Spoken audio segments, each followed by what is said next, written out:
Peuple de Haute-Volta, camarades militantes et militants de la Révolution,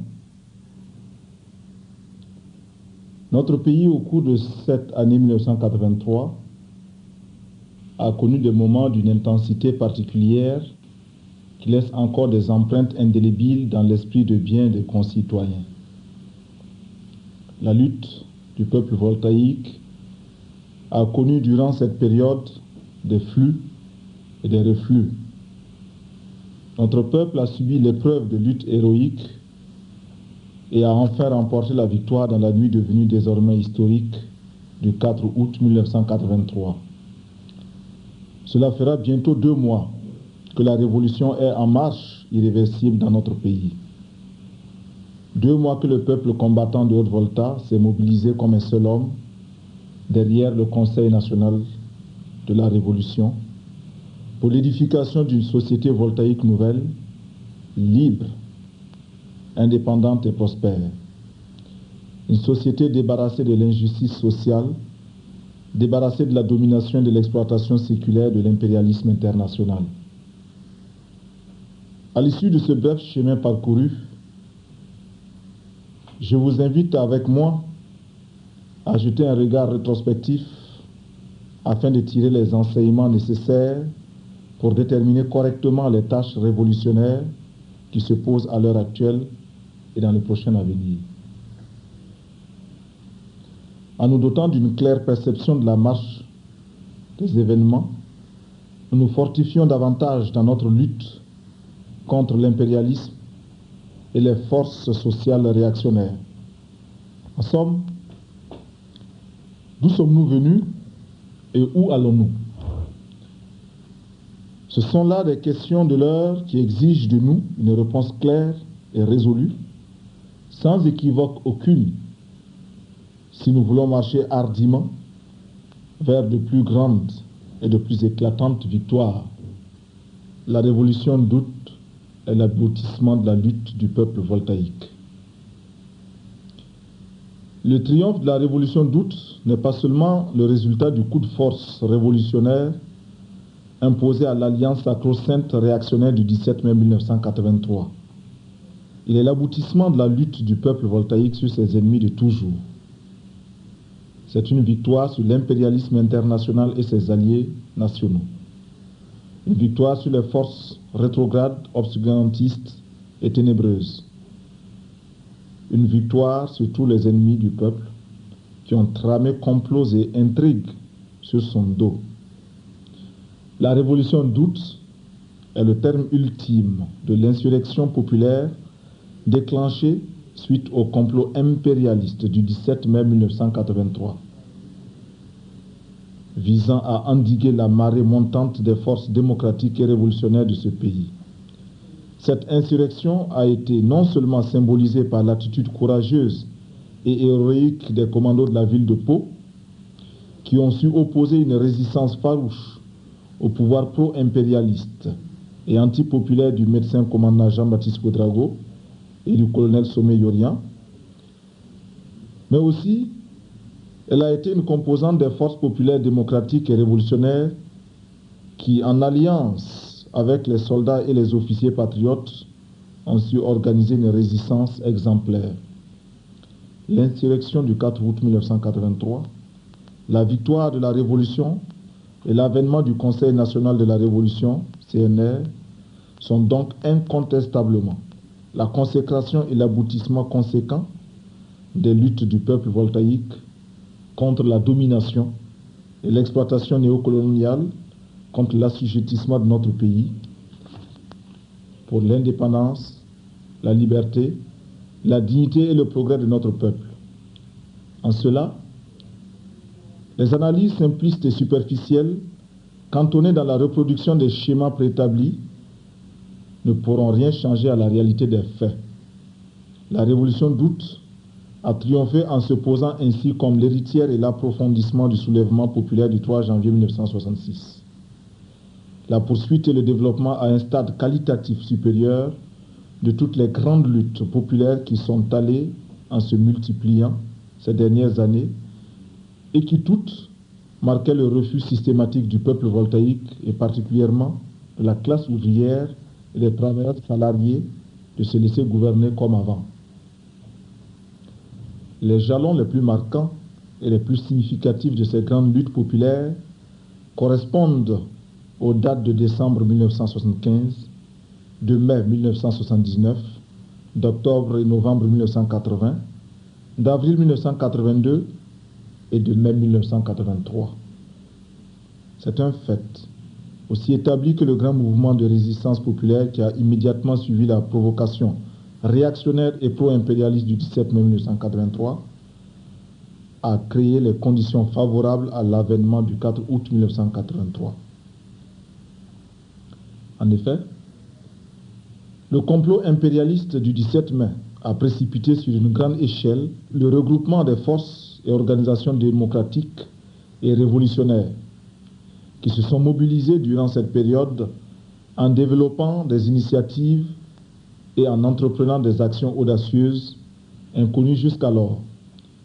Pendant ce temps, l'alliance sacro-sainte des forces réactionnaires autour du régime moribond souffrait de son incapacité à juguler la montée des forces révolutionnaires qui, de façon de plus en plus ouverte, montaient à l'assaut du pouvoir antipopulaire et antidémocratique.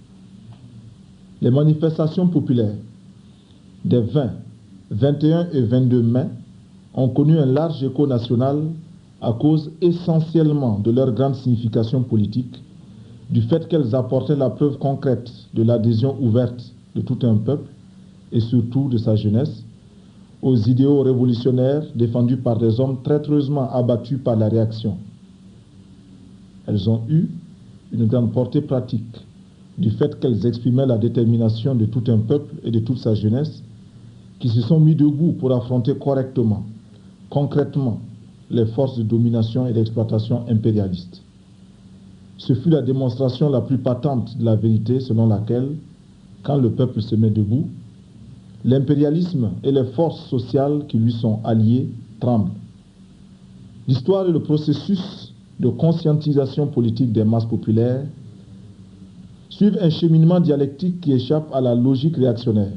C'est pourquoi les événements du mois de mai 1983 ont grandement contribué à l'accélération du processus de clarification politique dans notre pays, atteignant ainsi un degré tel que les masses populaires dans leur ensemble ont accompli un saut qualitatif important dans la compréhension de la situation. Les événements du 17 mai ont contribué grandement à ouvrir les yeux du peuple voltaïque et l'impérialisme dans son système d'oppression et d'exploitation leur est apparu sous un éclat brutal et cruel. Il y a des journées qui renferment en eux des enseignements d'une richesse incomparable à celle d'une décennie entière. Au cours de ces journées, le peuple apprend avec une rapidité inouïe et une profondeur d'esprit telle que 1000 journées d'études ne sont rien à côté d'elle. Les événements du mois de mai 1983 ont permis au peuple voltaïque de mieux connaître ses ennemis. Ainsi, dorénavant, en Haute-Volta, tout le monde sait qui est avec qui et contre qui qui fait quoi et pourquoi. Ce genre de situation qui constitue le prélude à de grands bouleversements a contribué à mettre à nu l'exacerbation des contradictions de classe de la société voltaïque. La révolution d'août arrive par conséquent comme la solution des contradictions sociales qui ne pouvaient désormais être étouffées par des solutions de compromis. L'adhésion enthousiaste des larges masses populaires à la révolution d'août est la traduction concrète de l'espoir immense que le peuple voltaïque fonde sur l'avènement du CNR, pour qu'enfin puisse être réalisée la satisfaction de leurs aspirations profondes à la démocratie, à la liberté et à l'indépendance, au progrès véritable, à la restauration de la dignité et de la grandeur de notre patrie que 23 années de régime néocolonial ont singulièrement bafoué. L'héritage de 23 années de néocolonisation. L'avènement du CNR, le 4 août 1983, et l'instauration d'un pouvoir révolutionnaire en Haute-Volta, depuis cette date, ont ouvert une page glorieuse dans les annales de l'histoire de notre peuple et de notre pays. Cependant, lourd et pesant est l'héritage que nous lèguent 23 années d'exploitation et de domination impérialiste. Dure et ardue sera notre tâche d'édification d'une société nouvelle, d'une société débarrassée de tous les maux qui maintiennent notre pays dans une situation de pauvreté et d'arriération économique et culturelle. Lorsque dans les années 1960, le colonialisme français, traqué de toutes parts, déconfit à bien fou, en prise à des difficultés énormes en Algérie, fut contraint, tirant ainsi leçon de ses défaites, d'octroyer à notre pays la souveraineté nationale et l'intégrité territoriale. Cela a été salué positivement par notre peuple qui n'était pas resté impassible, mais développait des luttes de résistance appropriées. Cette fuite en avant de l'impérialisme colonialiste français constitua pour le peuple une victoire sur les forces d'oppression et d'exploitation étrangères. Du point de vue des masses populaires, ce fut une réforme démocratique, tandis que du point de vue de l'impérialisme, ce fut une mutation opérée dans les formes de la domination et de l'exploitation de notre peuple. Cette mutation a abouti cependant à une redisposition des classes et couches sociales et à l'établissement de nouvelles classes. En alliance avec les forces rétrogrades de la société traditionnelle, la petite bourgeoisie intellectuelle de l'époque, dans un mépris total des classes fondamentales qui lui avaient servi de tremplin pour son accession au pouvoir, entreprit d'organiser des fondements politiques et économiques de nouvelles formes de la domination et de l'exploitation impérialiste. La crainte que la lutte des masses populaires ne se radicalise et ne débouche sur une solution véritablement révolutionnaire est à la base du choix opéré par l'impérialisme et qui consiste à exercer dorénavant sa mainmise sur notre pays, à perpétuer l'exploitation de notre peuple par des nationaux interposés. Les nationaux voltaïques allaient prendre le relais de la domination et de l'exploitation étrangère. Toute l'organisation de la société néocoloniale reviendra à une simple opération de substitution dans les formes. Dans leur essence, la société néocoloniale et la société coloniale ne diffèrent en rien. Ainsi, à l'administration coloniale, on a vu se substituer une administration néocoloniale identique sous tous les rapports à la première. À l'armée coloniale se substitue une armée néocoloniale avec les mêmes attributs, les mêmes fonctions et le même rôle de gardien des intérêts de l'impérialisme et de ceux de ses alliés nationaux. À l'école coloniale se substitue une école néocoloniale qui poursuit les mêmes buts d'aliénation des enfants de notre pays et de reproduction d'une société essentiellement au service des intérêts impérialistes, accessoirement au service des valets et alliés locaux de l'impérialisme. Les nationaux voltaïques entreprirent avec l'appui et la bénédiction de l'impérialisme d'organiser le pillage systématique de notre pays. des miettes de ce pillage leur retombent. Ils se transforment petit à petit en une bourgeoisie véritablement parasitaire, ne sachant plus retenir les appétits voraces. Mus par leurs seuls intérêts égoïstes, ils ne reculeront désormais plus devant les moyens les plus malhonnêtes, développant à grande échelle la corruption, le détournement des deniers et de la chose publique, les trafics d'influence et la spéculation immobilière, pratiquant le favoritisme et le népotisme. Ainsi s'expliquent toutes les richesses matérielles et financières qu'ils ont pu accumuler sur le dos du peuple travailleur. Et non contents de vivre sur les rentes fabuleuses qu'ils tirent de l'exploitation éhontée de leurs biens mal acquis, ils jouent des pieds et des mains pour s'accaparer des responsabilités politiques qui leur permettront d'utiliser l'appareil étatique au profit de leur exploitation et de leur gabegie. Une année entière ne se passe pas sans qu'ils se payent de grasses vacances à l'étranger. Leurs enfants désertent les écoles du pays pour un enseignement de prestige dans d'autres pays. À la moindre petite maladie, tous les moyens de l'État sont mobilisés pour leur assurer des soins coûteux dans les hôpitaux de luxe des pays étrangers.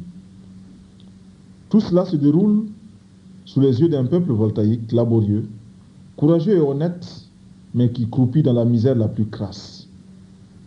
C'est pour la minorité des riches, la Haute-Volta constitue un paradis. Pour cette majorité que constitue le peuple, elle est un enfer à peine supportable. Dans cette grande majorité, les salariés, malgré le fait qu'ils sont assurés d'un revenu régulier, subissent contraintes et pièges de la société de consommation du capitalisme. Tout leur salaire se voit consommé avant même qu'il n'ait été touché. Et le cercle vicieux se poursuit sans fin, sans aucune perspective de rupture. Au sein de leurs syndicats respectifs, les salariés engagent des luttes revendicatives pour l'amélioration de leurs conditions de vie. L'ampleur de ces luttes contraint quelquefois les pouvoirs néocoloniaux en place à lâcher du lest. Mais ils ne donnent d'une main que pour récupérer aussitôt de l'autre. Ainsi, on annonce avec grand tapage une augmentation de 10% sur les salaires pour immédiatement prendre des mesures d'imposition qui annulent les effets bénéfiques attendus de la première mesure. Les travailleurs, après 5, 6, 7 mois, finissent toujours par se rendre compte de la supercherie et se mobilisent pour de nouvelles luttes. 7 mois, c'est plus qu'il ne faut aux réactionnaires au pouvoir pour reprendre du souffle et élaborer d'autres stratagèmes. Dans cette lutte sans fin, le travailleur en sort toujours perdant. Au sein de cette grande majorité, il y a ces damnés de la terre, ces paysans que l'on exproprie, que l'on spolie, que l'on moleste, que l'on emprisonne, que l'on bafoue et que l'on humilie chaque jour et qui cependant sont de ceux dont le travail est créateur de richesses. C'est par leur activité productive que l'économie du pays se maintient malgré sa fragilité. C'est de leur travail que se sucrent tous ces nationaux pour qui la Haute-Volta est un Eldorado. Et pourtant, ce sont eux qui souffrent le plus du manque des structures d'infrastructures routières, du manque des structures et d'encadrement sanitaire. Ce sont ces paysans, créateurs de richesses nationales, qui souffrent le plus du manque des écoles et de fournitures. Ce sont leurs enfants qui vont grossir les rangs des chômeurs après un passage éclair sur les bancs des écoles mal adaptées aux réalités de ce pays. C'est parmi eux que le taux de l'analphabétisme est le plus élevé, 98%. Ceux qui ont besoin de plus de savoir pour que leur travail productif puisse s'améliorer en rendement, c'est encore ceux-là qui profitent le moins des investissements dans le domaine de la santé, de l'éducation et de la technologie. La jeunesse paysanne, qui a les mêmes dispositions d'esprit que toute la jeunesse, c'est-à-dire plus sensible à l'injustice sociale et favorable au progrès, en arrive dans un sentiment de révolte à déserter nos campagnes, les privant ainsi de ces éléments les plus dynamiques. Le premier réflexe pousse cette jeunesse dans les grands centres urbains qui sont Ouagadougou et Bobo-Dioulasso. Là, Ils espèrent trouver un travail plus rémunérateur et profiter aussi des avantages du progrès. Le manque de travail les pousse à l'oisiveté avec les vices qui les caractérisent. Enfin, ils devront leur salut pour ne pas finir dans les prisons en s'expatriant vers l'étranger où l'humiliation et l'exploitation la plus hontée les attendent. Mais la société voltaïque leur laisse-t-elle d'autres choix? Telle est de la manière la plus succincte la situation de notre pays après 23 années de néocolonisation. Paradis pour les uns et enfer pour les autres. Après 23 années de domination et d'exploitation impérialiste, notre pays demeure un pays agricole, arriéré, où le secteur rural, qui occupe plus de 90% de la population active, ne représente seulement que 45% de production intérieure brute et fournit les 95% des exportations totales du pays. Plus simplement, il faut constater que dans d'autres pays, les agriculteurs, qui constituent moins de 5% de la population, arrivent non seulement à se nourrir correctement et à assurer les besoins de toute la nation entière, mais aussi à exporter d'immenses richesses, d'immenses quantités de leurs produits agricoles.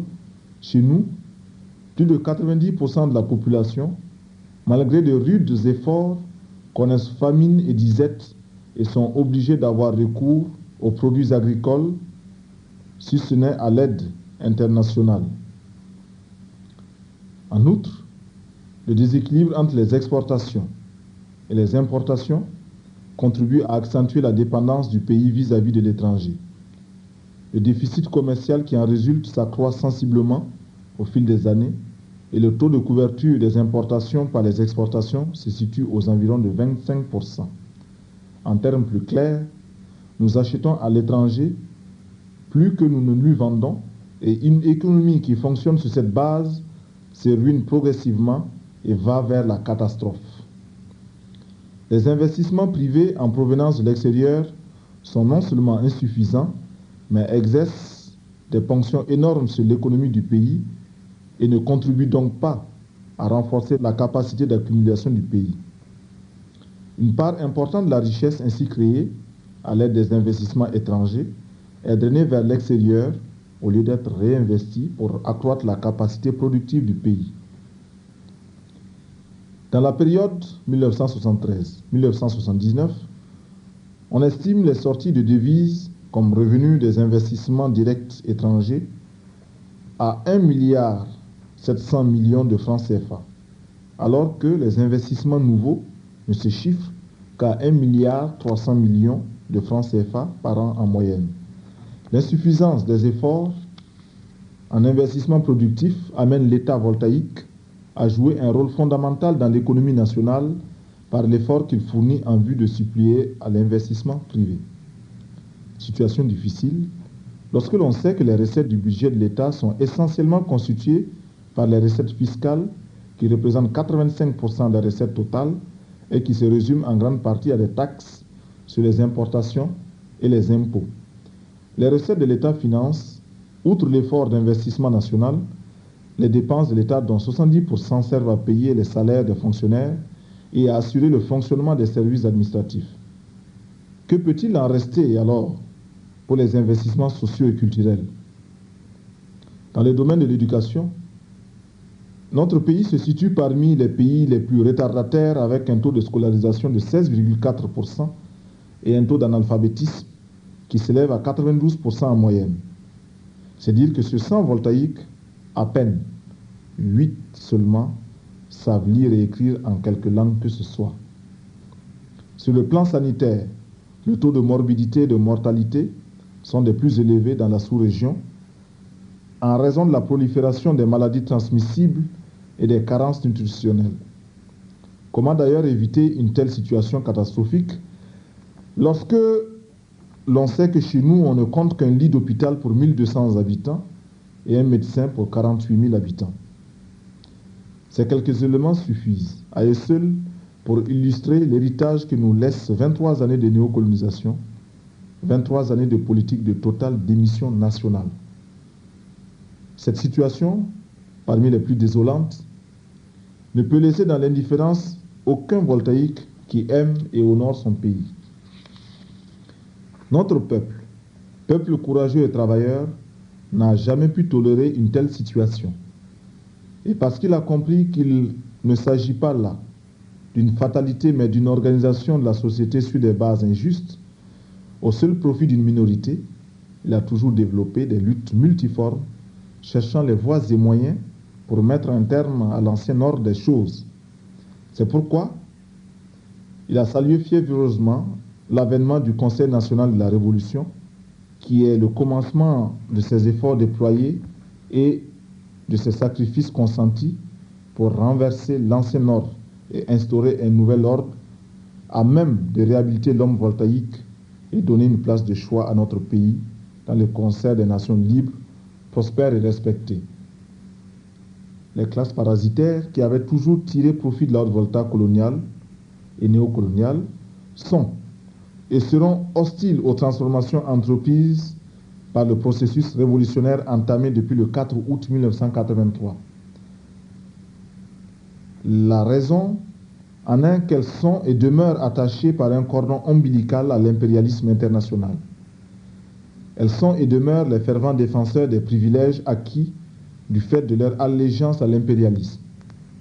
Quoi que l'on fasse, quoi que l'on dise, elles resteront égales à elles-mêmes et continueront de tramer complots et intrigues pour la reconquête de leur royaume perdu.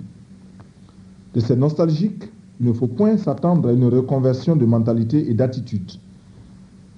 Ils ne sont sensibles et ne comprennent que le langage de la lutte de classe révolutionnaire contre les exploiteurs et les oppresseurs des peuples.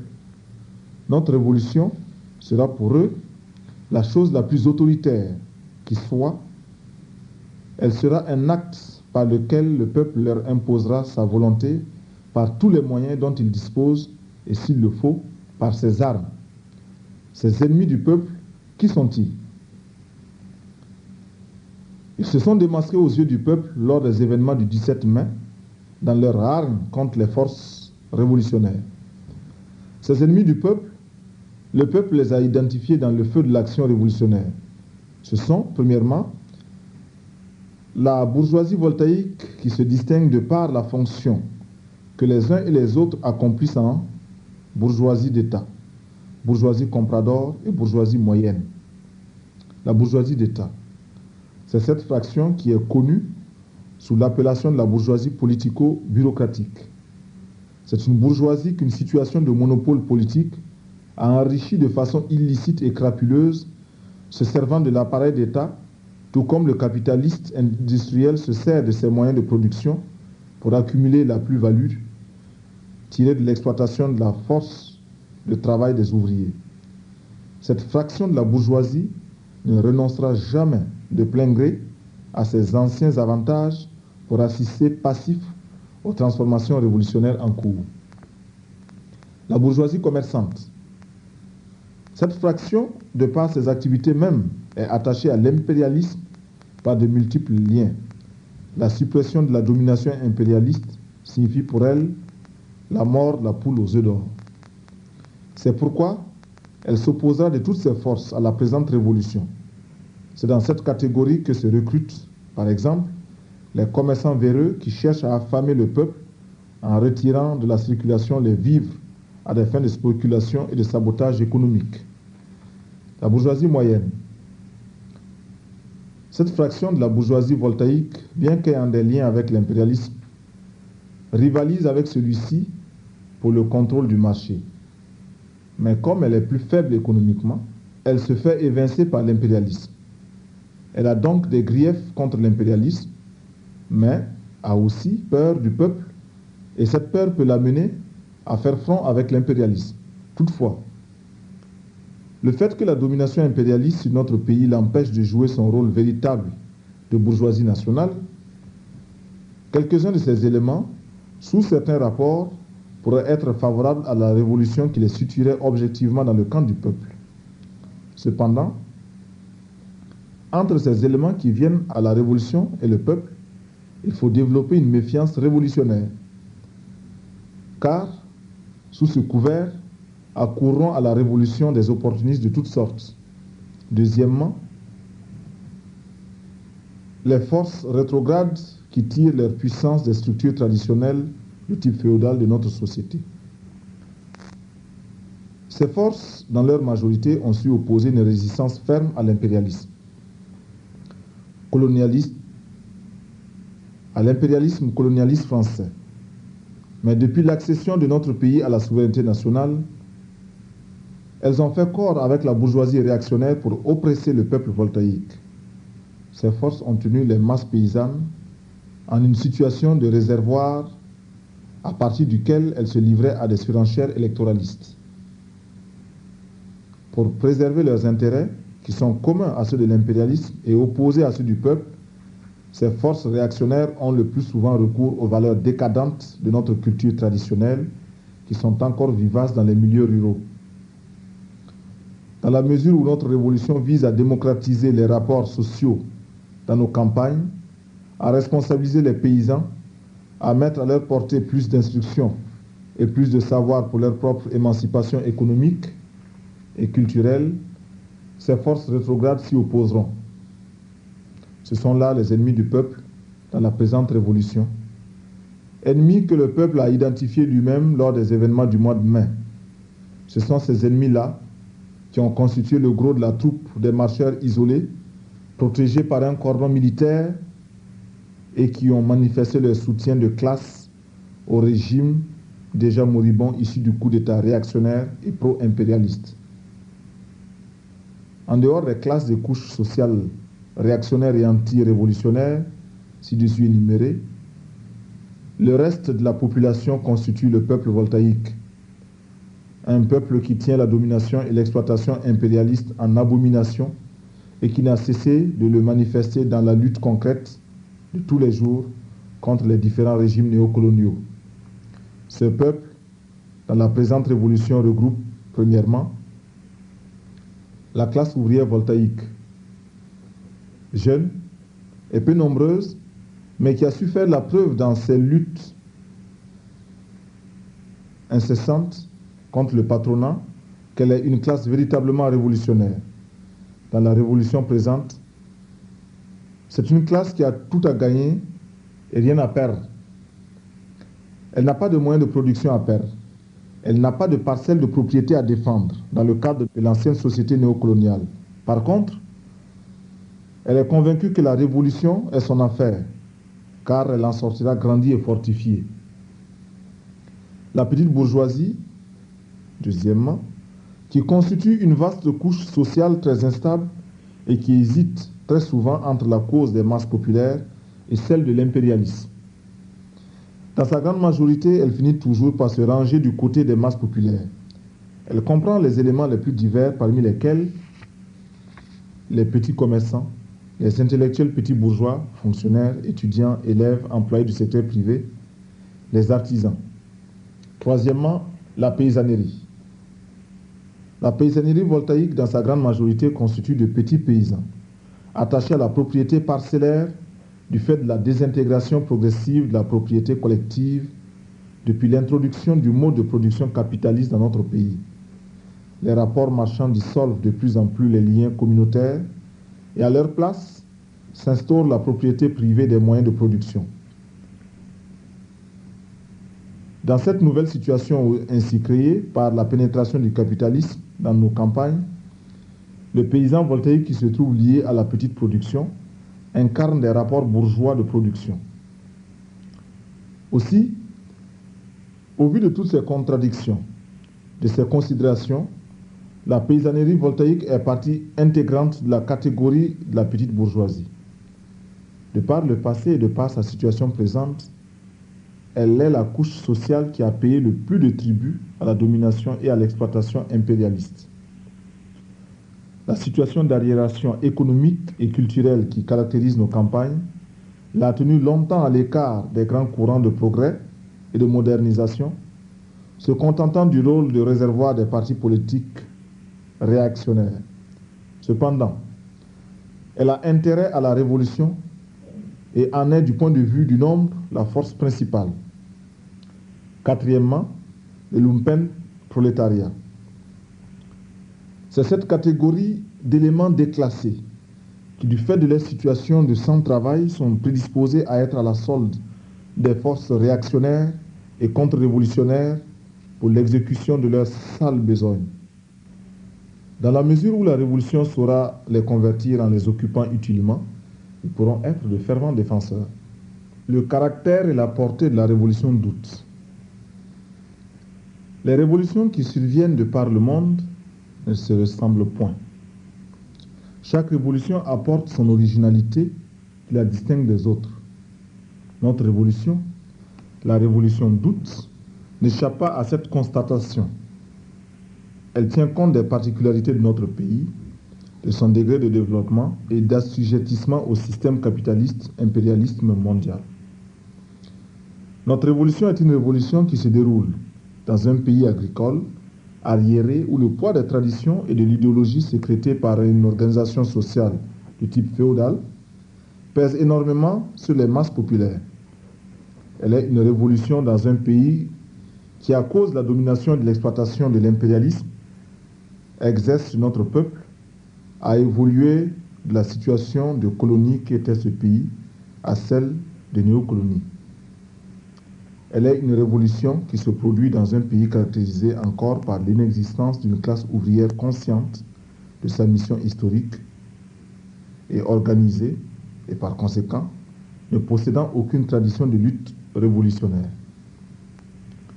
C'est une révolution qui se produit dans un petit pays continental au moment où, sur le plan international, le mouvement révolutionnaire s'effrite de jour en jour sans l'espoir visible de voir se constituer un bloc homogène à même d'impulser et de soutenir pratiquement les mouvements révolutionnaires naissants. Cet ensemble de circonstances historiques, géographiques et sociologiques donne une certaine empreinte singulière à notre révolution. La révolution d'août est une révolution qui présente un double caractère. Elle est une révolution démocratique et populaire. Elle a pour tâche primordiale la liquidation de la domination et de l'exploitation impérialiste, l'épuration de la campagne de toutes les entraves sociales, économiques et culturelles qui la maintiennent dans un état d'arriération, et de là découle son caractère démocratique. De ce que les masses populaires voltaïques sont partie prenante à part entière dans cette révolution et se mobilisent conséquemment autour de mots d'ordre démocratiques et révolutionnaires qui traduisent dans les faits leurs intérêts propres opposés à ceux des classes révolutionnaires alliées à l'impérialisme, elle tire son caractère populaire. Ce caractère populaire de la révolution d'août réside aussi dans le fait qu'en lieu et place de l'ancienne machine d'État, s'édifie une nouvelle machine à même de garantir l'exercice démocratique du pouvoir par le peuple et pour le peuple. Notre révolution présente ainsi, caractérisée, tout en étant une révolution anti-impérialiste, s'effectue encore dans le cadre des limites du régime économique et social bourgeois. En procédant à l'analyse des classes sociales de la société voltaïque, nous avons soutenu l'idée selon laquelle la bourgeoisie voltaïque ne constitue pas une seule masse homogène, réactionnaire et anti-révolutionnaire. En effet, ce qui caractérise la bourgeoisie des pays sous-développés, sous le rapport capitaliste, c'est leur incapacité congénitale de révolutionner la société à l'instar de la bourgeoisie des pays européens des années 1780, c'est-à-dire à l'époque où celle-ci constituait encore une classe ascendante. Tels sont les caractères et les limites de la présente révolution déclenchée en Volta depuis le 4 août 1983. En avoir une claire perception et une définition exacte de son contenu nous prémunit des dangers de déviation et des excès qui pourraient porter préjudice à la marche victorieuse de la révolution. Que tous ceux qui ont pris fait et cause pour la révolution d'août se pénètrent de la ligne directrice ainsi dégagée en vue de pouvoir assumer leur rôle révolutionnaire, conscient et un véritable propagandiste, intrépides et infatigables, en face une diffusion au sein des masses. Il ne suffit plus de se dire révolutionnaire. Il faut, en plus, se pénétrer la signification profonde de la révolution dont on est le fervent défenseur. C'est le meilleur moyen de mieux la défendre contre les attaques et les défigurations que les contre-révolutionnaires ne manqueront pas de lui opposer. Savoir lier la théorie révolutionnaire à la pratique révolutionnaire sera le critère décisif permettant désormais de distinguer les révolutionnaires conséquents de tous ceux qui accourent à la révolution, mus par des mobiles étrangers à la cause révolutionnaire. De la souveraineté du peuple dans l'exercice du pouvoir révolutionnaire. Un des traits distinctifs de la révolution d'août, avons-nous dit, et qui lui confère son caractère populaire, c'est qu'elle est le mouvement de l'immense majorité au profit de l'immense majorité. C'est une révolution faite par les masses populaires voltaïques elles-mêmes, avec leurs mots d'ordre et leurs aspirations. L'objectif de cette révolution consiste à faire assurer le pouvoir par le peuple. C'est la raison pour laquelle le premier acte de la révolution, après la proclamation du 4 août, fut l'appel adressé au peuple pour la création des comités de défense de la révolution, CDR. Le CNR a la conviction que pour que cette révolution soit véritablement populaire, elle devra procéder à la destruction de la machine d'État néocoloniale et organiser une nouvelle machine capable de garantir la souveraineté du peuple. La question de savoir comment ce pouvoir populaire sera exercé, comment ce pouvoir devra s'organiser, est une question essentielle pour le devenir de notre révolution. L'histoire de notre pays, jusqu'à nos jours, a été essentiellement dominée par les classes exploiteuses et conservatrices qui ont exercé leur dictature antidémocratique et antipopulaire par leur mainmise sur la politique, l'économie, l'idéologie, la culture, l'administration et la justice. La révolution a pour premier objectif de faire passer le pouvoir des mains de la bourgeoisie voltaïque alliée à l'impérialisme aux mains de l'alliance des classes populaires constituant le peuple. Ce qui veut dire qu'à la dictature antidémocratique et antipopulaire de l'alliance réactionnaire des classes sociales favorable à l'impérialisme, le peuple au pouvoir devra désormais opposer son pouvoir démocratique et populaire. Ce pouvoir démocratique et populaire sera le fondement, la base solide du pouvoir révolutionnaire en Volta. Elle aura pour tâche primordiale la reconversion totale de toute la machine d'État avec ses lois, son administration, ses tribunaux, sa police, son armée, qui avait été façonnée pour servir et défendre les intérêts égoïstes des classes et couches sociales réactionnaires. Elle aura pour tâche d'organiser la lutte contre les menées contre-révolutionnaires de reconquête du paradis perdu, en vue d'écraser complètement la résistance des réactionnaires nostalgiques du passé. Et c'est là que réside la nécessité et le rôle des CDR, comme point d'appui des masses populaires à l'assaut des citadelles réactionnaires et contre-révolutionnaires. Pour une juste compréhension de la nature du rôle et du fonctionnement des CDR. L'édification de l'état de démocratie populaire qui est l'objectif final de la révolution d'août n'est pas et ne sera pas l'œuvre d'un seul jour. C'est une tâche ardue qui exigera de nous des sacrifices énormes.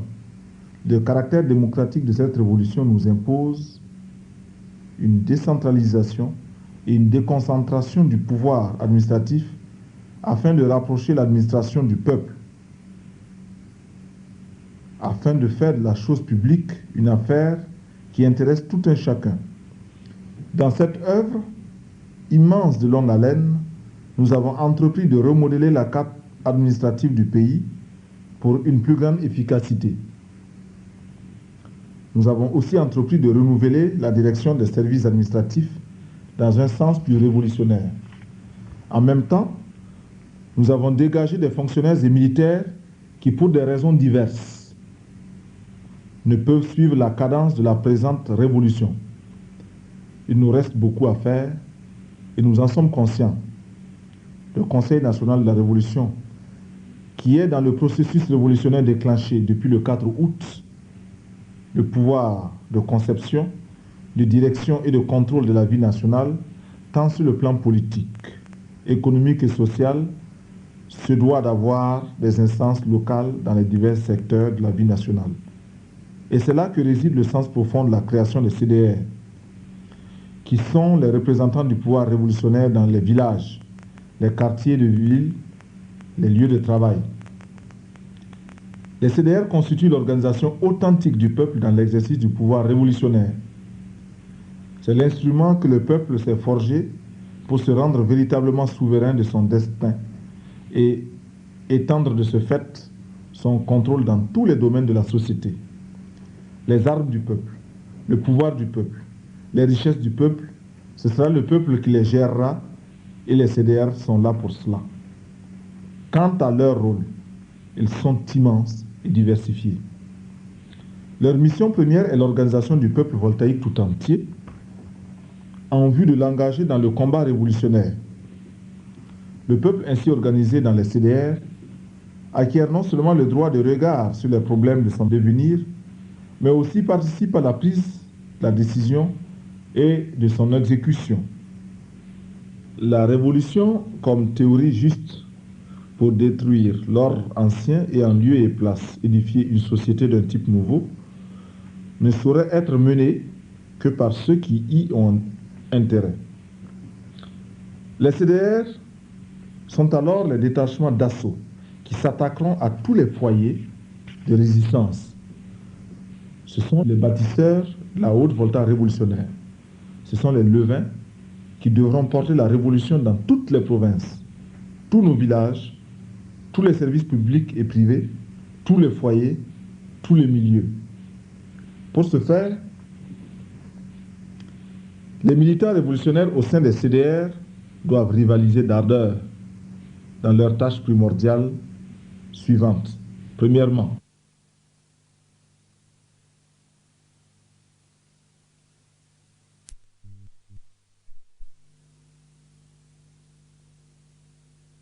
doivent être des écoles de formation politique.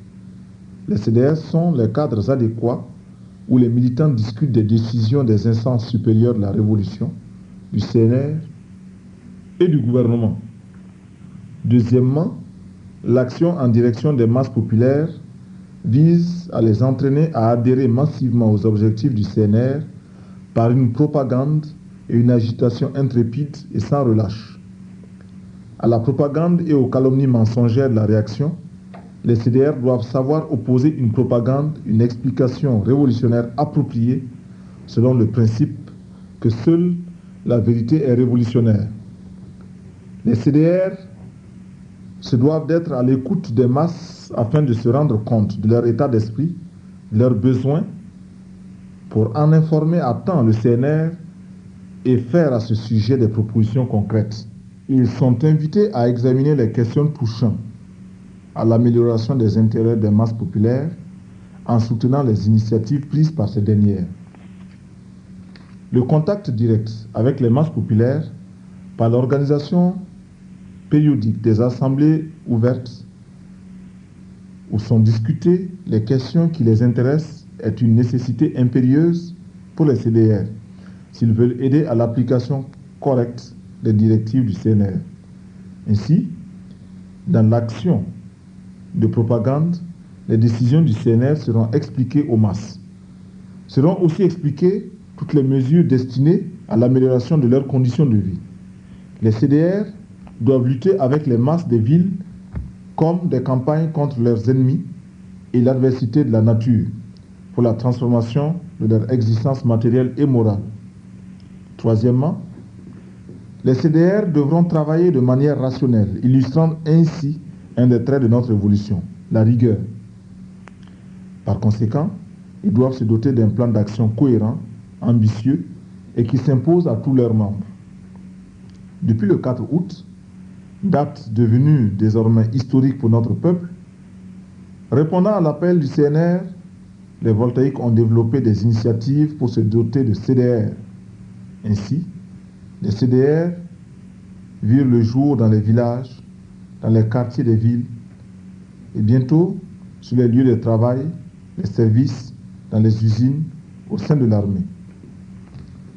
Tout ceci est le résultat de l'action spontanée des masses. Il convient maintenant de travailler à leur structuration interne, sur une base claire, et à leur organisation à l'échelle nationale. C'est ce à quoi s'attelle actuellement le secrétariat national des CDR. En attendant que les travaux de réflexion qui se mènent actuellement sur la base des expériences déjà accumulées, ils sortent des résultats définitifs, nous nous contentons d'esquisser les schémas et les principes directeurs généraux du fonctionnement des CDR. L'idée première poursuivie avec la création des CDR consiste dans la démocratisation du pouvoir.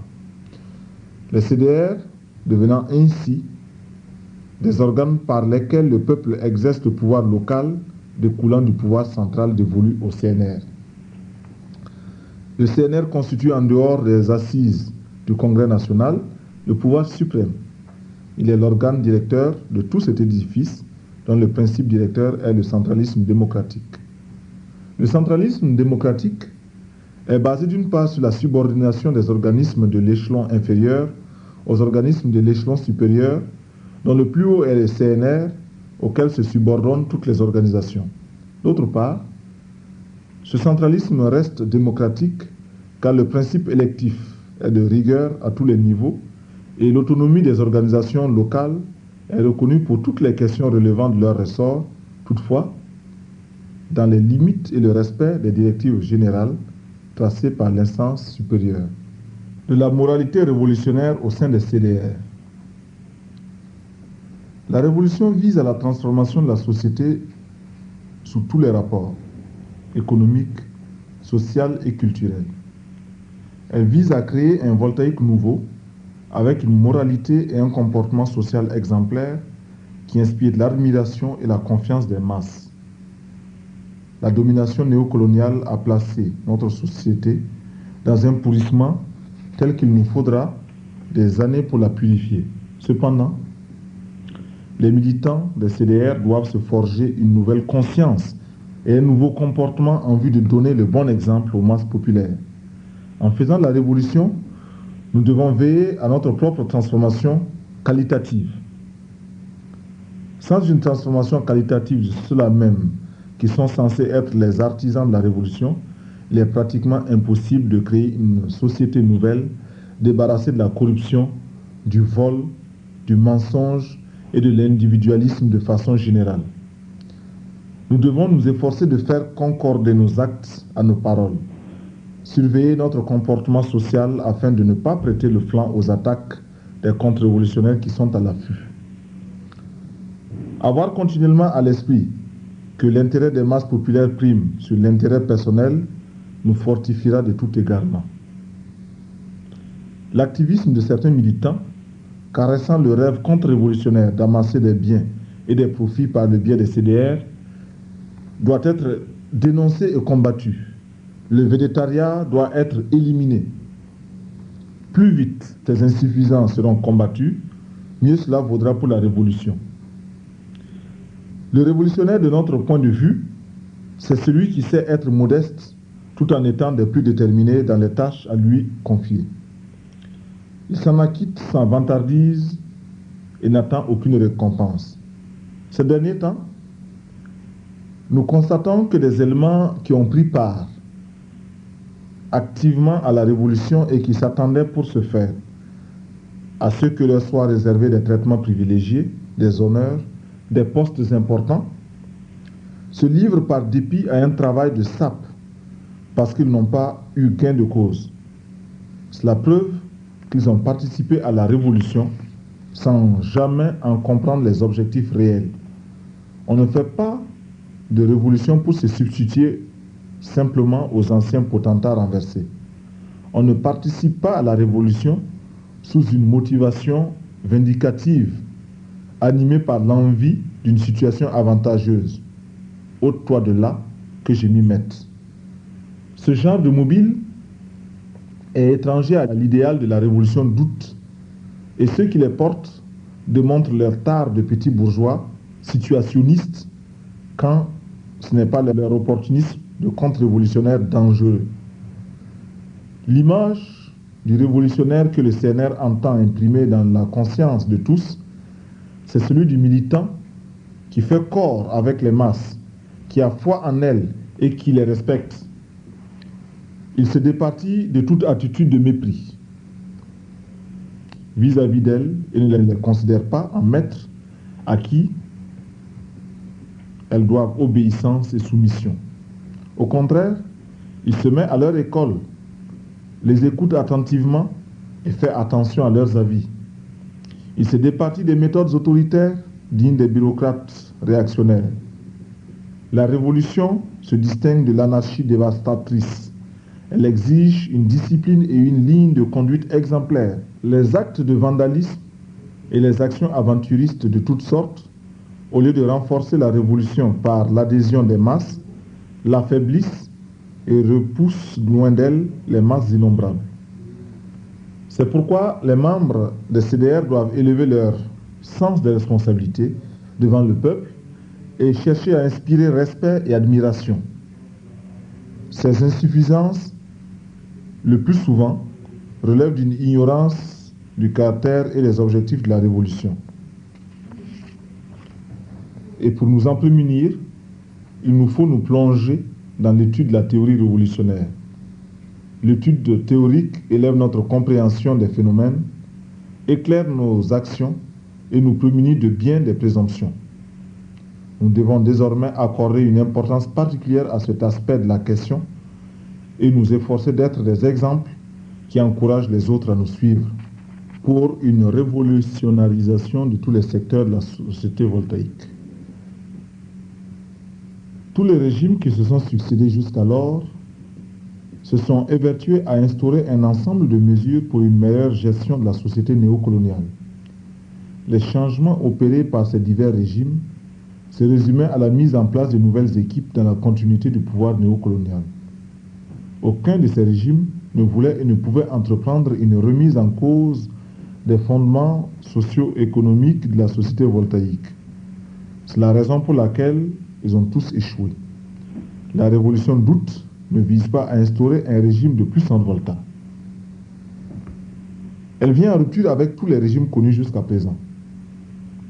Elle a pour objectif final l'édification d'une société voltaïque nouvelle au sein de laquelle le citoyen voltaïque, animé d'une conscience révolutionnaire, sera l'artisan de son propre bonheur, un bonheur à la hauteur des efforts qu'il aura consentis.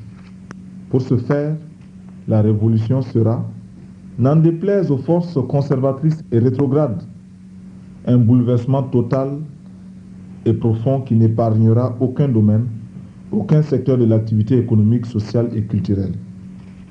La révolutionnarisation de tous les domaines, de tous les secteurs d'activité est le mot d'ordre qui correspond au moment présent. Fort de la ligne directrice ainsi dégagée, chaque citoyen, à quelque niveau qu'il se trouve, doit entreprendre de révolutionner son secteur d'activité. D'ores et déjà, la philosophie des transformations révolutionnaires touchera les secteurs suivants. Premièrement, l'armée nationale. Deuxièmement, la politique de la femme. Troisièmement, l'édification économique. L'armée nationale. Sa place dans la révolution démocratique et populaire. Selon la doctrine de défense de l'Haute-Volta révolutionnaire, un peuple conscient ne saurait confier la défense de sa patrie à un groupe d'hommes, quelles que soient leurs compétences. Les peuples conscients assument eux-mêmes la défense de leur patrie. À cet effet, nos forces armées ne constituent qu'un détachement plus spécialisé que le reste du peuple pour les tâches de sécurité intérieure et extérieure de la Haute-Volta. Tout comme, bien que la santé des voltaïques soit l'affaire du peuple et de chaque voltaïque pris individuellement, il existe et existera un corps médical plus spécialisé et consacrant plus de temps à la question de santé publique. La révolution dictera aux forces armées nationales 3 missions. Premièrement, être en mesure de combattre tout ennemi intérieur et extérieur et participer à la formation militaire du reste du peuple, ce qui suppose une capacité opérationnelle accrue faisant de chaque militaire un combattant compétent au lieu de l'ancienne armée qui n'était qu'une masse de salariés. Deuxièmement, participer à la production nationale. En effet, le militaire nouveau doit vivre et souffrir au sein du peuple auquel il appartient. Fini l'armée budgétivore. Désormais, en dehors du maniement des armes, elle sera au champ. Elle élèvera des troupeaux de bœufs, de moutons et de la volaille. Elle construira des écoles et des dispensaires dont elle assurera le fonctionnement, entretiendra des routes et transportera par voie aérienne le courrier, les malades et les produits agricoles entre les régions. Troisièmement, former chaque militaire en militant révolutionnaire. Fini le temps où l'on prétendait à la réalité de la neutralité et de l'apolitisme de l'armée en faisant d'elle le rempart de la réaction et le garant des intérêts impérialistes. Fini le temps où notre armée se comportait tel un corps de mercenaires étrangers en territoire conquis. Ce temps-là est désormais révolu, à jamais. Armés de la formation politique et idéologique, nos soldats, nos sous-officiers et nos officiers, engagés dans le processus révolutionnaire, cessons d'être des criminels en puissance pour devenir des révolutionnaires conscients étant au sein du peuple comme un poisson dans l'eau. Armée au service de la révolution, l'armée nationale populaire ne fera de place à aucun militaire qui méprise son peuple, le bafoue et le brutalise. Une armée du peuple au service du peuple, telle est la nouvelle armée que nous édifierons à la place de l'armée néocoloniale, véritable instrument d'oppression et de répression aux mains de la bourgeoisie réactionnaire qui s'en sert pour dominer le peuple. Une telle armée, du point de vue même de son organisation interne et de ses principes de fonctionnement, sera fondamentalement différente de l'ancienne armée. Ainsi, à la place de l'obéissance aveugle des soldats vis-à-vis de leurs chefs, des subalternes vis-à-vis des supérieurs, se développera une discipline saine qui, tout en étant stricte, sera fondée sur l'adhésion consciente des hommes et des troupes. Contrairement au point de vue des officiers réactionnaires, animés par l'esprit colonial, la politisation de l'armée, sa révolutionnarisation, ne signifie pas la fin de la discipline. La discipline, dans une armée politisée, aura un contenu nouveau. Elle sera une discipline qui trouve sa force dans le fait que l'officier et le soldat, le gradé et le non gradé, se valent quant à la dignité humaine et ne diffèrent les uns des autres que par leurs tâches concrètes et leurs responsabilités respectives. Fort d'une telle compréhension des rapports entre les hommes, les cadres militaires doivent respecter leurs hommes, les aimer et les traiter avec équité. Ici aussi, les CDR ont un rôle fondamental à jouer.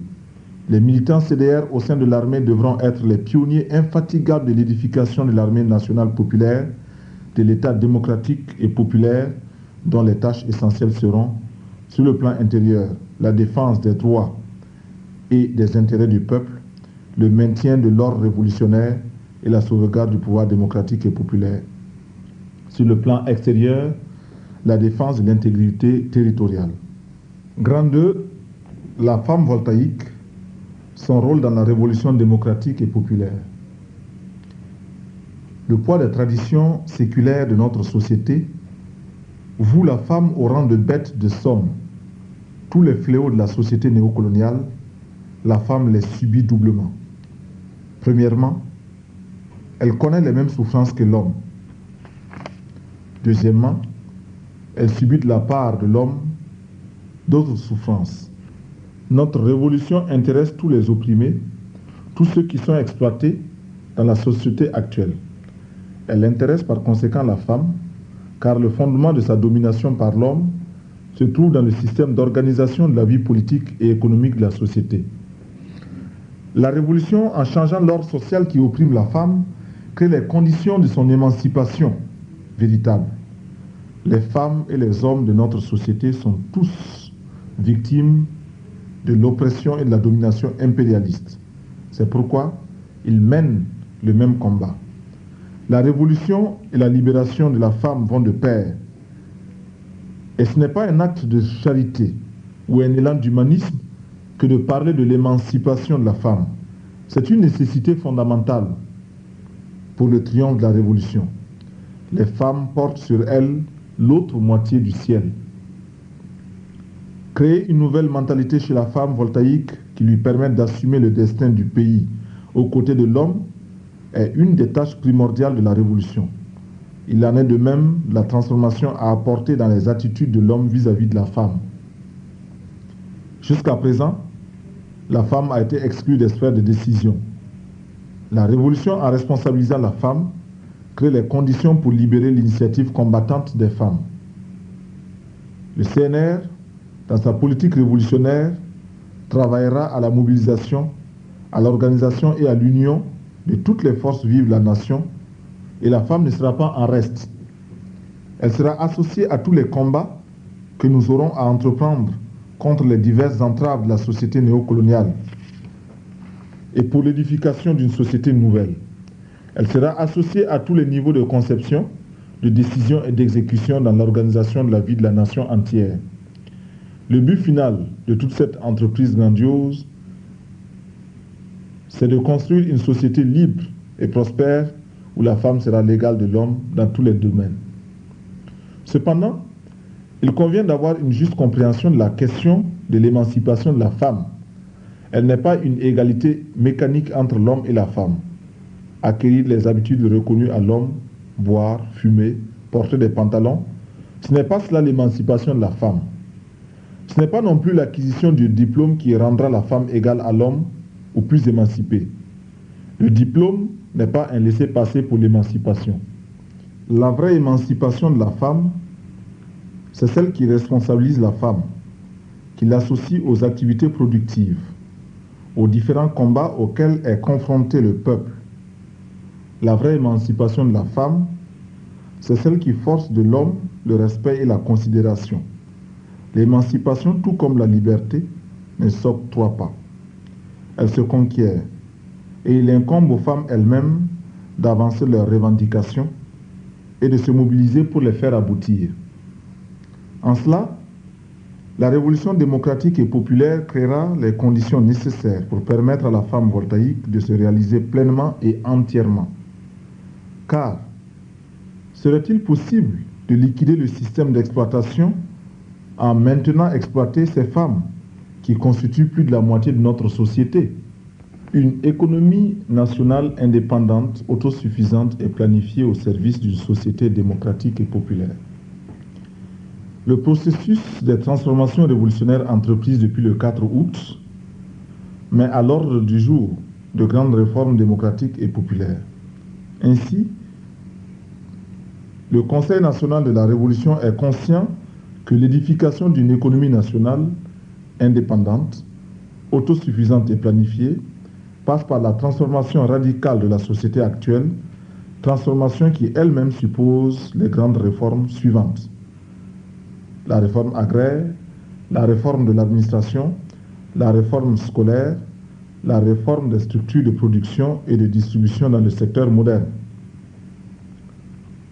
La réforme agraire. Elle aura pour but l'accroissement de la productivité du travail par une meilleure organisation des paysans et l'introduction au niveau du monde rural de techniques modernes d'agriculture. Le développement d'une agriculture diversifiée de pair avec la spécialisation régionale, l'abolition de toutes les entraves propres aux structures socio-économiques traditionnelles qui oppressent le paysan. Enfin, faire de l'agriculture le point d'appui du développement de l'industrie. Et cela est possible en donnant son vrai sens au slogan d'autosuffisance alimentaire, trop vieilli à force d'avoir été proclamé sans conviction. Ce sera d'abord la lutte âpre contre la nature qui, du reste, n'est pas plus ingrate chez nous que chez d'autres peuples qui l'ont merveilleusement vaincu sur le plan agricole. Le Conseil national de la Révolution ne se bercera pas d'illusions en projets gigantissimes, sophistiqués. Au contraire, de nombreuses petites réalisations dans le système agricole permettront de faire de notre territoire un vaste champ, une suite infinie de fermes. Ce sera ensuite la lutte contre les affameurs du peuple, spéculateurs et capitalistes agricoles de tout genre, Ce sera enfin la protection contre la domination impérialiste de notre agriculture dans l'orientation et le pillage de nos ressources et la concurrence déloyale à nos productions locales par les importations qui n'ont de mérite que leur emballage pour bourgeois en mal de snobisme. Des prix rémunérateurs et des unités industrielles agroalimentaires assureront aux paysans des marchés pour les productions en toute saison. La réforme administrative. Elle vise à rendre opérationnelle l'administration héritée de la colonisation. Pour ce faire, il faudra la débarrasser de tous les maux qui la caractérisent, à savoir la bureaucratie lourde, tracassière et ses conséquences, et procéder à une révision complète des statuts de la fonction publique. La réforme devrait déboucher sur une administration peu coûteuse, plus opérante et plus souple. La réforme scolaire. Elle vise à promouvoir une nouvelle orientation de l'éducation et de la culture. Elle devra déboucher sur la transformation de l'école en un instrument au service de la révolution. Les diplômés qui en sortiront devront être non au service de leurs propres intérêts et des classes exploiteuses, mais au service des masses populaires. L'éducation révolutionnaire qui sera dispensée dans la nouvelle école devra inculquer à chacun une idéologie, une personnalité voltaïque qui débarrasse l'individu de tout mimétisme. Apprendre aux élèves et étudiants à assimiler de manière critique et positive les idées et les expériences des autres peuples sera une des vocations des écoles dans la société démocratique et populaire. Pour arriver au bout de l'analphabétisme et de l'obscurantisme, il faudra mettre l'accent sur la mobilisation de toutes les énergies en vue de l'organisation des masses pour les sensibiliser et créer en eux la soif d'apprendre en leur montrant les inconvénients de l'ignorance. Toute politique de lutte contre l'analphabétisme sans la participation même des principaux intéressés est vouée à l'échec. Quant à la culture, dans la société démocratique et populaire, elle devra revêtir un triple caractère: national, scientifique et populaire. Tout ce qui est antinational, antiscientifique et antipopulaire devra être banni. Au contraire, sera magnifiée la partie de notre culture qui a célébré notre dignité, notre courage, notre nationalisme et les grandes vertus humaines. La révolution démocratique et populaire créera les conditions propices à l'éclosion d'une culture nouvelle. Nos artistes auront les coudées franches pour aller hardiment de l'avant. Ils devront saisir l'occasion qui se présente à eux pour hausser notre culture au niveau mondial. Que les écrivains mettent leurs plumes au service de la révolution. Que les musiciens chantent non seulement le passé glorieux de notre peuple, mais aussi son avenir radieux et prometteur. La révolution attend de nos artistes qu'ils sachent décrire la réalité, en faire des images vivantes, les exprimer en notes mélodieuses, tout en indiquant à notre peuple la voie juste, conduisant vers un avenir meilleur. Elle attend d'eux qu'ils mettent leur génie créateur au service d'une culture voltaïque, nationale, scientifique et populaire. Il faut savoir penser ce qu'il y a de bon dans le passé, c'est-à-dire dans nos traditions, ce qu'il y a de positif dans les cultures étrangères pour donner une dimension nouvelle à notre culture. La source inépuisable pour l'inspiration créatrice des masses se trouve dans les masses populaires. Savoir vivre avec les masses, s'engager dans les mouvements populaires, partager les joies et les souffrances du peuple, travailler et lutter avec lui devrait constituer les préoccupations majeures de nos artistes. Avant de produire, se poser la question: à qui destinons-nous notre création? Si nous avons la conviction que c'est pour le peuple que nous créons, alors nous devons savoir clairement ce qu'est le peuple, quelles sont ses composantes, quelles sont ses aspirations profondes.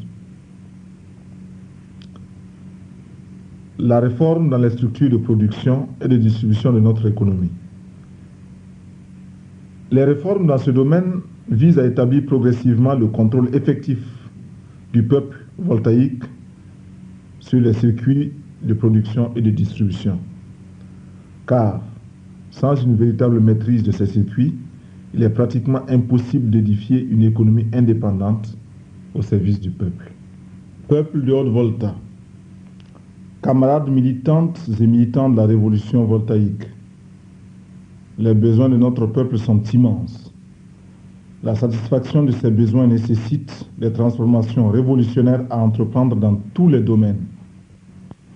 Ainsi, dans le domaine sanitaire et de l'assistance sociale, en faveur des masses populaires, les objectifs à atteindre se résument en ceci: une santé à la portée de tous, la mise en œuvre d'une assistance et d'une protection maternelle et infantile, une politique d'immunisation contre les maladies transmissibles par la multiplication des campagnes de vaccination, une sensibilisation des masses pour l'acquisition de bonnes habitudes hygiéniques. Tous ces objectifs ne peuvent être atteints sans l'engagement conscient des masses populaires elles-mêmes dans le combat sous l'orientation révolutionnaire des services de santé. Dans le domaine de l'habitat, domaine d'une importance cruciale, il nous faudra entreprendre une politique vigoureuse pour mettre fin aux spéculations immobilières, à l'exploitation des travailleurs par l'établissement de taux de loyer excessifs. Des mesures importantes devront être prises dans ce domaine pour établir des loyers raisonnables, procéder au lotissement rapide de quartiers, développer sur une grande échelle la construction de maisons d'habitation modernes en nombre suffisant et accessibles aux travailleurs. Une des préoccupations essentielles du CNR, c'est l'union des différentes nationalités que compte la Haute-Volta dans la lutte commune contre les ennemis de notre révolution. Il existe en effet dans notre pays une multitude d'ethnies se distinguant les unes des autres par leur langue et leurs coutumes. C'est l'ensemble de ces ethnies qui forment la nation voltaïque. L'impérialisme, dans sa politique de diviser pour régner, s'est évertué à exacerber les contradictions entre elles pour les dresser les unes contre les autres. La politique du CNR visera à l'union de ces différentes nationalités pour qu'elles vivent dans l'égalité et jouissent des mêmes chances de réussite. Pour ce faire, un accent particulier sera mis pour le développement économique des différentes régions, encourager les échanges économiques entre elles, combattre les préjugés entre les ethnies, régler les différends qui les opposent dans un esprit d'union, châtier les fauteurs de division. Au vu de tous les problèmes auxquels notre pays se trouve confronté, la révolution apparaît comme un défi et que nous devons, animés de la volonté de vaincre, surmonter avec la participation effective des masses populaires mobilisées au sein des CDR. Dans un proche avenir, avec l'élaboration de programmes sectoriels, tout le territoire de la Haute-Volta sera un vaste chantier de travail où le concours de tous les voltaïques valides et en âge de travailler sera requis pour le combat sans merci que nous livrerons pour transformer ce pays en un pays prospère et radieux, un pays où le peuple est le seul maître des richesses matérielles et immatérielles de la nation. Enfin, il nous faut définir la place de la révolution voltaïque dans le processus révolutionnaire mondial. Notre révolution fait partie intégrante du mouvement mondial de paix et de démocratie contre l'impérialisme et toutes sortes d'hégémonismes. C'est pourquoi nous nous efforcerons d'établir des relations diplomatiques avec les pays sans égard à leur système politique et économique sur la base des principes suivants: le respect réciproque pour l'indépendance, l'intégrité territoriale et la souveraineté nationale, la non-agression mutuelle, la non-intervention dans les affaires intérieures, le commerce avec tous les pays sur un pied d'égalité et sur la base des avantages réciproques. Notre solidarité et notre soutien militant iront à l'endroit des mouvements de libération nationale qui combattent pour l'indépendance de leur pays et la libération de leur peuple.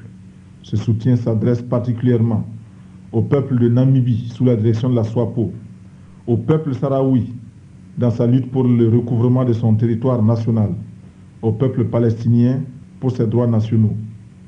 Dans notre lutte, les pays africains anti-impérialistes sont nos alliés objectifs. Le rapprochement avec ces pays est rendu nécessaire vis-à-vis des regroupements néocoloniaux qui s'opèrent sur notre continent. Vive la révolution démocratique et populaire, vive le Conseil national de la Révolution, la patrie ou la mort, nous vaincrons.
L'impérialisme, la bourgeoisie et la féodalité, la magouille, voltaïque, la patrie ou la mort, la patrie ou la mort, la victoire est au peuple.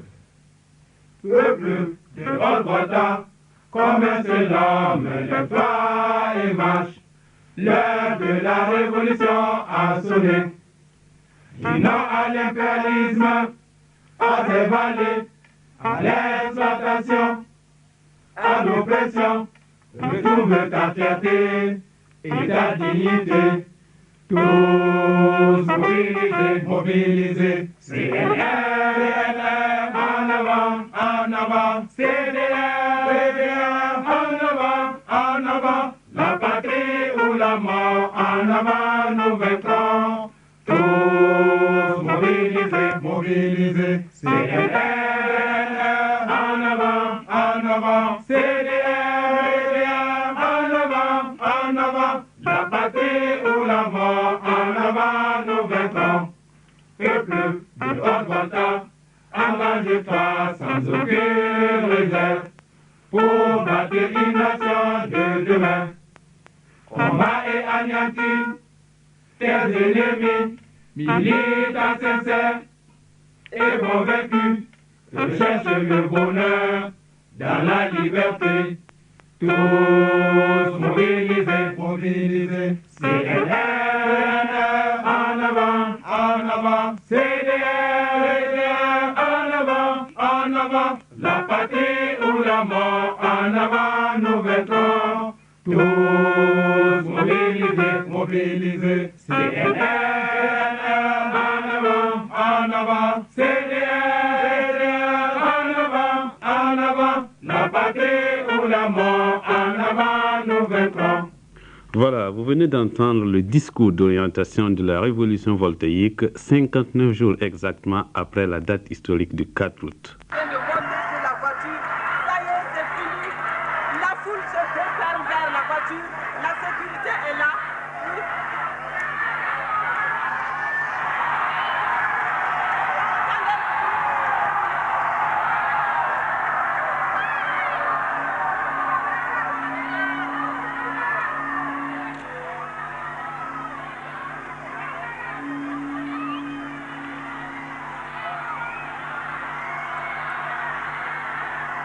Bonsoir camarades.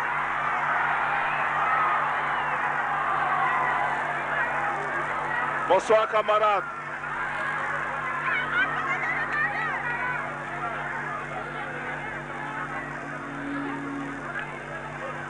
Vive la femme révolutionnaire voltaïque.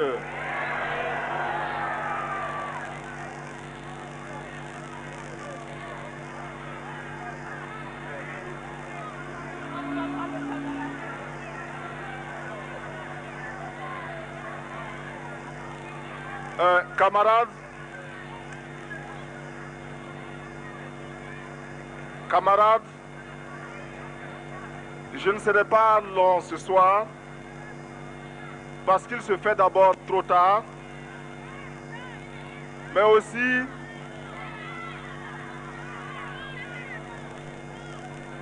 parce que la réaction n'a pas encore été vaincue et que les maris réactionnaires attendent que vous veniez faire la cuisine pour eux.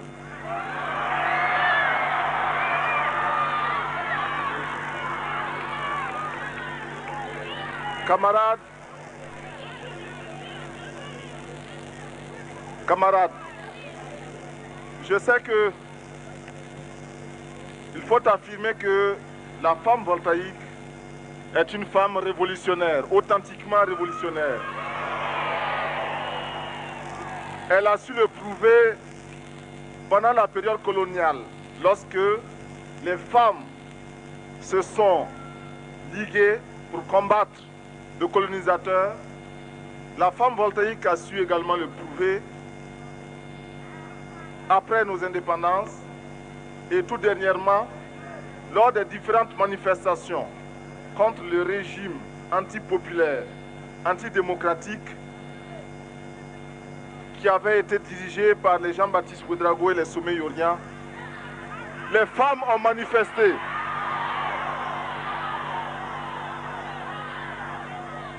Il faut affirmer, camarades, il faut affirmer aussi que si la révolution du 4 août a pu être lancée, c'est grâce aussi et surtout aux femmes voltaïques. C'est d'abord grâce aux femmes qui ont su manifester, qui ont su braver la répression et qui ont su apporter leur soutien militant, qui courageusement ont su donner leur point de vue lorsque la ville de Ouagadougou était quadrillée de gendarmes et de policiers. Des femmes ont osé écrire, dénoncer le régime de Jean-Baptiste et apporter leur soutien aux forces progressistes. À toutes ces femmes, nous disons merci. Nous leur disons merci au nom de la révolution. Nous leur disons merci au nom de tous ceux qui aujourd'hui peuvent parler librement grâce à elles. Merci donc à nos sœurs révolutionnaires qui n'ont pas attendu le 4 août pour se manifester.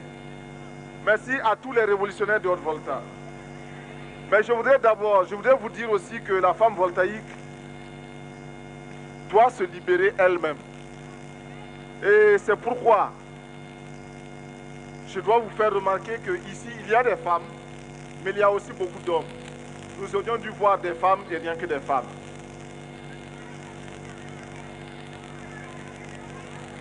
Ceci veut dire, l'explication à donner à cela, c'est que la femme voltaïque est encore dominée, la femme voltaïque est encore perçue comme un instrument, comme un objet par l'homme voltaïque. Et cela n'est pas normal et cela doit être dénoncé par vous-même, les femmes d'abord. Beaucoup d'hommes et beaucoup de femmes, hélas, pensent que la révolution, c'est le folklore. Pensent que la révolution et les CDR sont des regroupements sentimentaux et matrimoniaux. Nous savons que beaucoup d'hommes sont dans les CDR simplement pour côtoyer les femmes.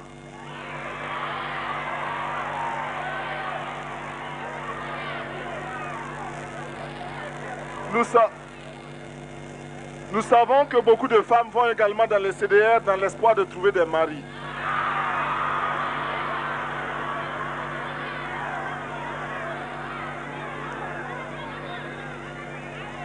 C'est pourquoi, camarades, je sais que beaucoup d'hommes sont venus ici ce soir simplement parce qu'ils ont confondu cette manifestation avec les manifestations après Noël ou après la Tabaski. Manifestations au cours desquelles les femmes s'habillaient et sortaient pour se pavaner et donnaient l'occasion de se procurer un mari, un amant. Il ne s'agit plus de cela. Nous sommes là entre révolutionnaires pour parler de la femme voltaïque. La femme est dominée et c'est pourquoi nous constatons dans notre société d'aujourd'hui qu'elle n'a pas accès au poste de direction. L'on considère la femme comme incapable de diriger, incapable de réfléchir. Or, chaque fois que la femme a été associée à une œuvre importante, telle que la Révolution, elle a su mener cette œuvre de manière correcte, de manière courageuse. Nous savons également que la femme a été reléguée à un rang tel qu'elle arrive à détester même ses enfants, dans la mesure où les enfants constituent une charge pour la femme et rien que pour la femme.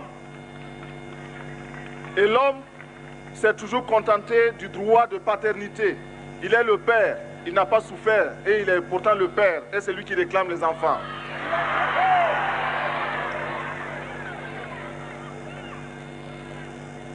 La femme voltaïque, c'est elle qui le matin doit faire les 15 km pour chercher de l'eau. C'est elle qui le soir doit encore faire la cuisine, alors que le jour elle a passé le temps au champ. La femme voltaïque, utilisée comme elle a été, est devenue un objet de marchandage. Pour avoir un poste, rien que de secrétaire, combien d'hommes la femme est obligée de connaître avant de passer à ce poste-là?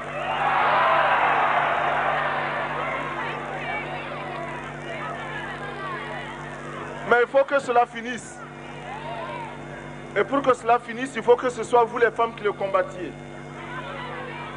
Il faudrait donc que vous définissiez le rôle de la femme dans la révolution. C'est ce qui est le plus important à l'heure actuelle. Je dois vous dire que nous attendons de la femme voltaïque 3 choses. D'abord, qu'elle défende la révolution, parce que c'est grâce à la révolution que vous les femmes, vous aurez le droit de parler, vous aurez le droit de défendre votre dignité et votre liberté. Et pour cela, la défense de la révolution commence d'abord par le combat contre les réactionnaires et tous les contre-révolutionnaires. La femme voltaïque est capable de le faire, mieux que l'homme voltaïque. D'abord, la femme voltaïque combattra les contre-révolutionnaires en démasquant les comploteurs et tous ceux qui veulent déstabiliser le régime. Et nous faisons confiance aux femmes standardistes, téléphonistes, pour d'abord repérer tous ces comploteurs et les dénoncer pour qu'on les combatte.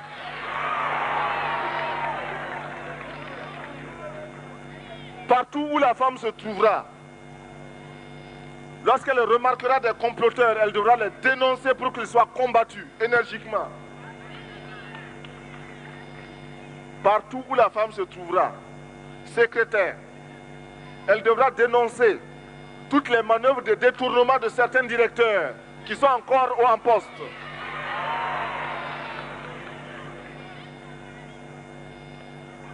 C'est la femme qui est à la machine à dactylographier et c'est elle qui est au courant. C'est elle qui est au courant de toutes les manœuvres, de toutes les manigances de son directeur. Il faut dénoncer le directeur. La femme n'est pas l'esclave de son directeur. Elle est simplement une collaboratrice. C'est tout. Nous demandons aux femmes, dans la défense de la révolution, d'être prêtes également à prendre les armes contre l'ennemi. La femme voltaïque doit oser prendre les armes. Elle doit savoir affronter, elle doit oser affronter l'ennemi lorsqu'il viendra en terre voltaïque. Et lorsque je parle des femmes en armes, je fais la différence avec les recrutements de femmes à la police ou recrutement des femmes pour l'armée tel que cela avait été conçu précédemment, qui étaient plutôt des recrutements de complaisance, des recrutements faits sur la base de sentiments condamnables. Aujourd'hui, il s'agit de femmes responsables, de femmes en armes pour combattre, et non de femmes pour être soumises de jour et certainement de nuit.